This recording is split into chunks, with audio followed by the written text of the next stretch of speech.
We are at the third part in our Christmas series called An Idiot's Guide to Christmas. Not because I think we're all idiots, at least not all of us anyway.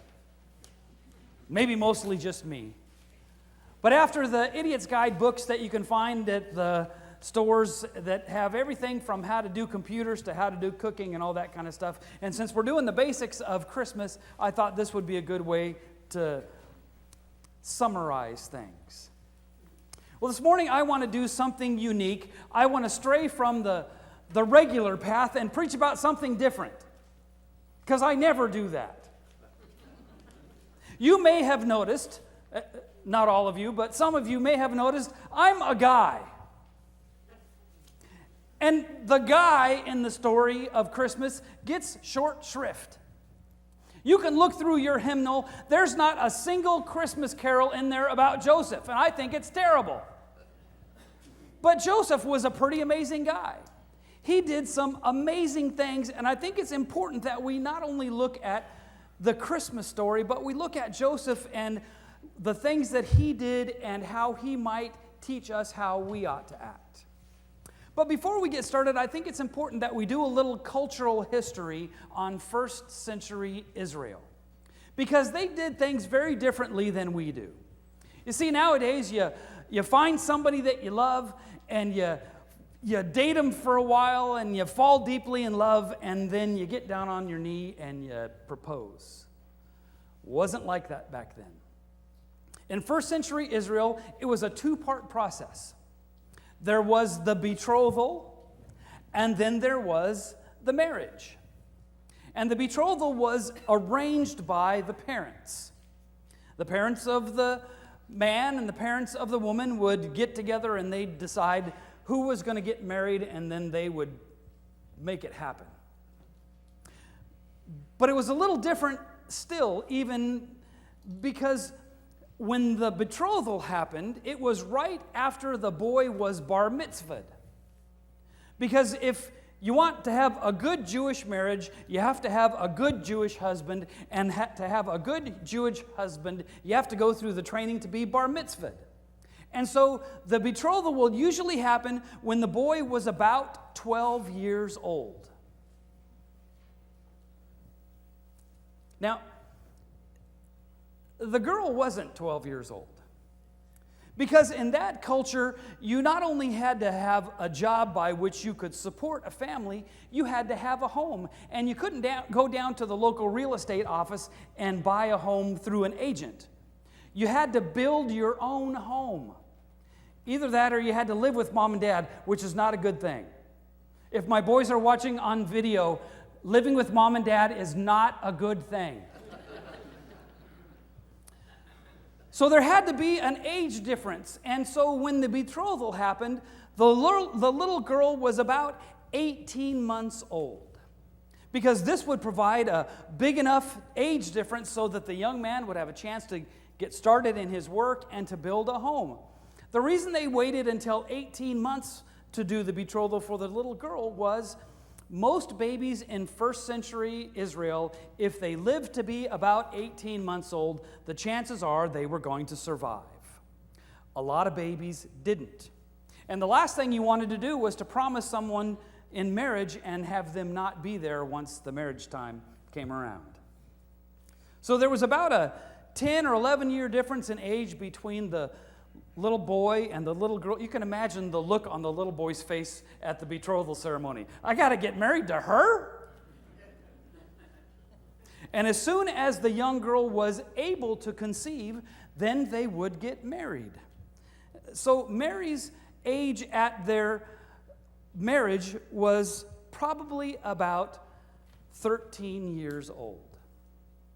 They would have a formal engagement party, and then they would have a marriage soon after. But there is a bit of an untold story in this situation with Joseph. And we don't understand it completely because of the cultural differences.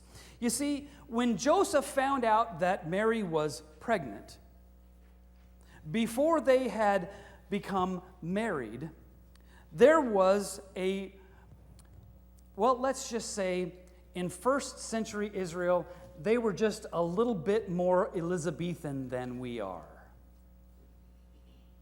Not only were they a little bit more Elizabethan, they were a little more brutal. Because Joseph's legal right, when he found out that Mary was pregnant before they were married, was divorce by stoning. Divorce by stoning. The Old Testament said that if there was a pregnancy outside of marriage, that both of the individuals were to be stoned. The problem is that unless they were caught in the act, the little boy usually didn't have to suffer too much of the consequences, but the little girl had difficulty hiding things. And so the way it would happen was that all of the men who were in good standing in the local synagogue would drag the little girl outside and they would begin throwing the rocks. It was a brutal society. But Joseph didn't follow the trend. I love what this translator, Eugene Peterson, writes. Joseph chagrined, you think, but noble, determined to take care of things quietly so Mary would not be disgraced. Joseph was honorable. Now, what we don't get in this translation because of the limitations of our English is that in first century Israel, there were two different kinds of divorce. There was irreconcilable differences that we understand today. You didn't get along, so you split up your stuff and you went your separate ways. But there was another kind of divorce that was literally called to put her away. And Jesus said that because of the hardness of their hearts, Moses wrote a law that allowed women to be put away. And the way it happened was this. The man, for whatever reason he want, could write a certificate of divorce, post it on the temple door, and their marriage was done. The problem is that he could get remarried, but she couldn't. She had two choices in life. She could glean in the fields, or she could become a prostitute because there was nothing else for her to do. So in the Matthew passage where Jesus says that you cause someone to commit adultery when you divorce is specifically speaking for that because you couldn't make a living gleaning in the fields. So when a man put his wife away, he basically was sending her off to a lifestyle that was not very positive. And Joseph could very well have done that. But he was visited by this angel. And the angel said, "Don't be afraid. You can go ahead and marry Mary because the child that she's carrying is from the Holy Spirit." Now, the interesting thing about Joseph was that I think he is an incredible example of love for us. You see, Joseph did three things that I think are amazing. First of all, Joseph risked his reputation. Because the likelihood is that people would figure out the timeline as quickly as he married her and figure out that that child was not his child. And the likelihood would be that they would be shunned by their family and by their community. It was probable that they would have to move to a whole nother town and start from scratch. And in first century Israel, they didn't have Social Security and food stamps and things to help out people who came on tough times. So when you fell on tough times, it was important that you had your family around, especially right after you had a baby, so that there would be others around to help with the process and right afterwards. Joseph risked his reputation, but he didn't hesitate. He married Mary anyway.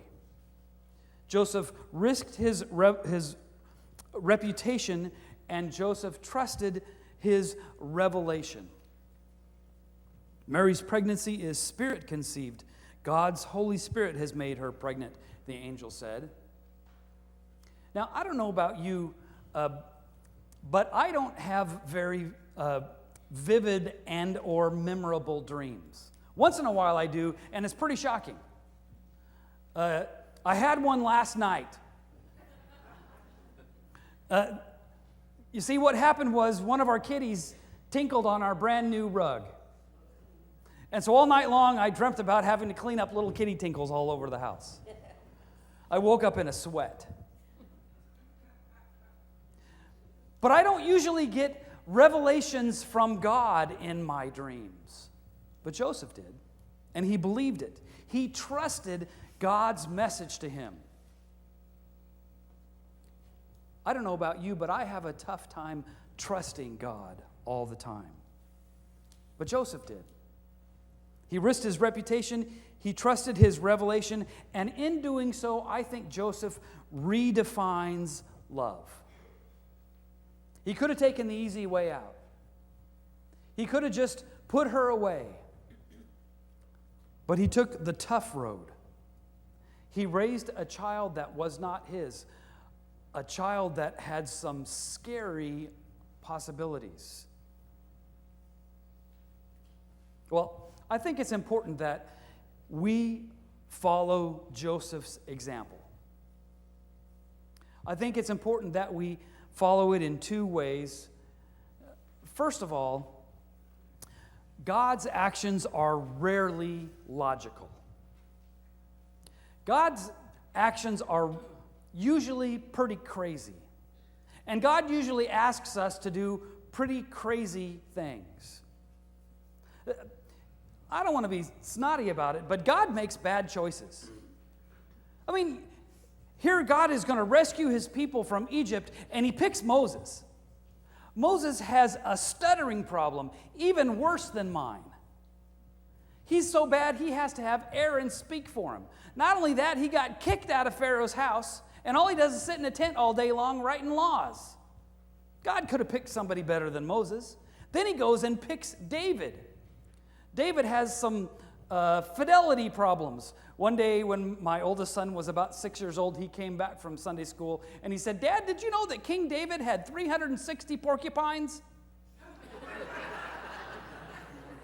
I said, "Yes, son, he had a very large cage." God makes bad choices, I think. His choices are rarely logical. That's why I feel so comfortable standing up here preaching. God asks us to do crazy things. Something as crazy as moving from California to Spring Hill, Florida. Or something as crazy as asking you in Spring Hill, Florida, to trust a pastor from California. But God has his ways. And I think it's incumbent upon us to have our actions always be faithful. Our actions should always be faithful. And when they are, God does amazing things. Joseph was faithful, and he trusted his revelation, and he raised God's son. Now, I don't know what God is going to ask you to do, but I'm sure that it's going to be something crazy. And if God doesn't ask you to do something crazy, I'll ask you to do something crazy. My challenge for you is to be faithful with what God asks you to do. Because when you are, you will find that amazing things will happen.